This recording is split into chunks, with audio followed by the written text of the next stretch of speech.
Hi, everybody, and welcome back to our series, Oh, to be Wise, where I've had the wonderful opportunity of visiting with a number of our staff over these weeks and talking about some of their favorite proverbs. And today I have with us Josh Nelson. Josh is an area representative in Atlanta. He serves a number of our Links fellowships there, and we're excited to have him with us. Hi, Josh. Hey Jeff, how you doing? I am doing okay. I want to talk to you like we always do about something in the world of golf, and then we'll tie that into your proverb. And this thing in the world of golf is what we might call the rules that we teach beginners before we teach them the rules of golf. So some of those things are about safety and care and some of those things. And you have young boys. You've probably taught them some of these things not so long ago. I do. And growing up around the game of golf with a dad who was a professional, I think I learned etiquette and the rules a lot younger than most. Uh-huh. And it always surprises me when I am playing golf with someone who just hasn't been around the game long enough to really get all the little nuances. Sure. Where to stand and where not to stand. Some of the things, teeing up in front of the markers, how just that's like the biggest sin to a traditionalist, right? And Right. so maybe it's our fault. Maybe golfers are the problem, not the ones who don't know the rules. But Oh, maybe. I bear this scar on my chin because I was hit by a 4 iron when I was 4 years old because I was standing too close. it didn't take you more than one time to learn that one, though, right? That's exactly right. When I'm standing there with my tooth in my hand and and off to the hospital to get it stitched up. But these are those things that actually protect us, and they're good things to have, and they tie into your proverb. What's your proverb, Josh?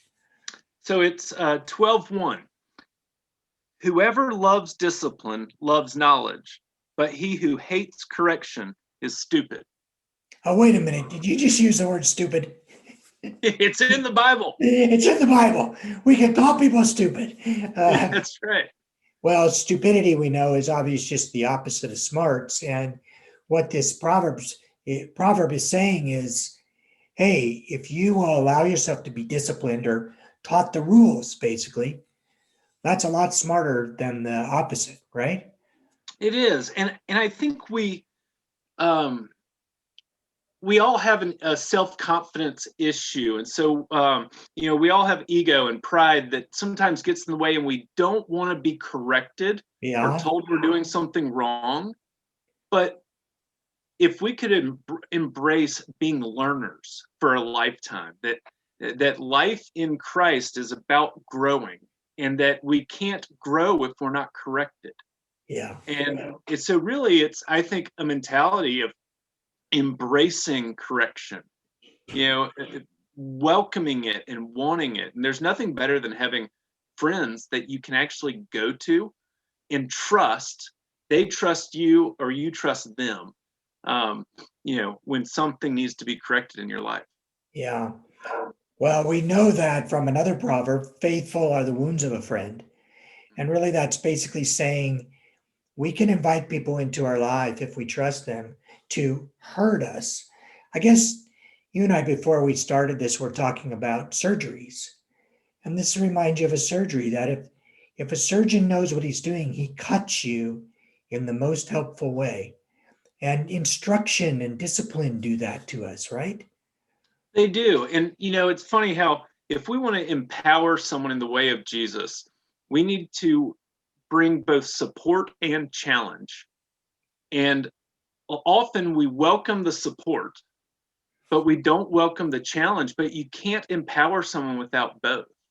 It's kind of like the woman at the well where Jesus, the woman caught in adultery and they're wanting to stone her. Right. And he stands up for her. So he lends his support first, but he can't leave her without a challenge. Yeah. Go and sin no more. And Yeah. I think that's what we need to embrace about this proverb is that correction is the only way that we continue to grow. So if I am in a group of people like in a Links Fellowship, is it smart for me to say, hey guys, If you see something that's not right in me, would you call it out?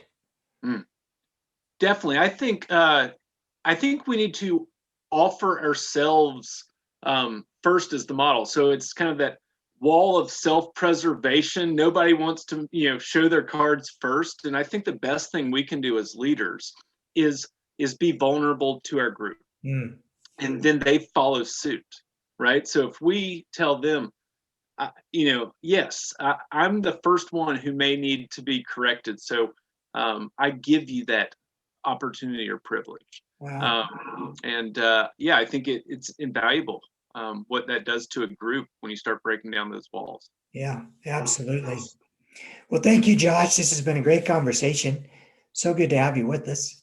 Thank you, Jeff. I appreciate the opportunity. Yeah. And thank you to all of you. We'll see you again in a week.